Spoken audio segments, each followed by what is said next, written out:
Hi friends, praise lord. ఎలా ఉన్నారు? Bible చదువుకుంటున్నారా? Prayer చేసుకుంటున్నారా? రేపు చదువుదాం, ఎల్లుండి చదువుదాంలే అని స్కిప్ చేస్తున్నారు కదా. అలా స్కిప్ చేయకుండా ఉండాలంటే నేను మీకు నా సాక్ష్యం చెప్పాలి. నేను ఒక 2-3 ఇయర్స్ బ్యాక్ అలానే ఒక్కసారన్నా బైబిల్ చదవాలని చాలా మోటివేషనల్గా ఫీల్ అయ్యేదాన్ని. అయితే సరేలే ఇంకా రేపు ఎల్లుండి అని చెప్పి పోస్ట్‌పోన్ చేసుకుంటూ ఉండేదాన్ని. అలా అయితే ఒక్కసారి మా చర్చ్‌కి జ్యోతిరాజ్ గారు వచ్చారు. ఆయన సాక్ష్యం ఏం చెప్పారంటే వాళ్ళ నాన్నగారికి ఐస్ ప్రాబ్లం వచ్చింది. అంటే ఇంకా 90% ఐస్ అయిపోయినాయి. ఇంకా మీరు చూడలేరండి కొన్ని రోజుల్లో, ఇంకా మీకు చూపు పోయిద్దని చెప్పారంట.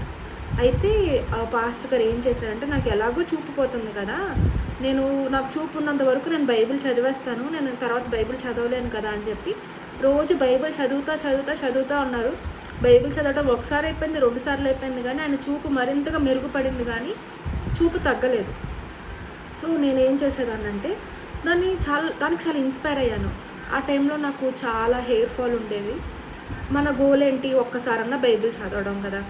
ఇదేదో నాకు బాగానే ఉంది కదా, నాకు మంచి జరుగుతుంది అంటున్నారు, నేను అనుకున్నది కూడా నేను చేయగలను అని చెప్పి ఇన్స్పిరేషనల్గా తీసుకొని సేమ్ అట్లానే స్టార్ట్ చేశాను.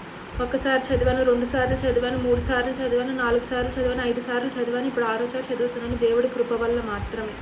ఎన్నిసార్లు చదివామన్నది ఇంపార్టెంట్ కాదు, కానీ చదివిన బైబిల్ మనకి ఎంతవరకు అర్థమైంది, మనం దేవుడికి ఎంతవరకు దగ్గరగా వెళ్ళామన్నదే ముఖ్యం.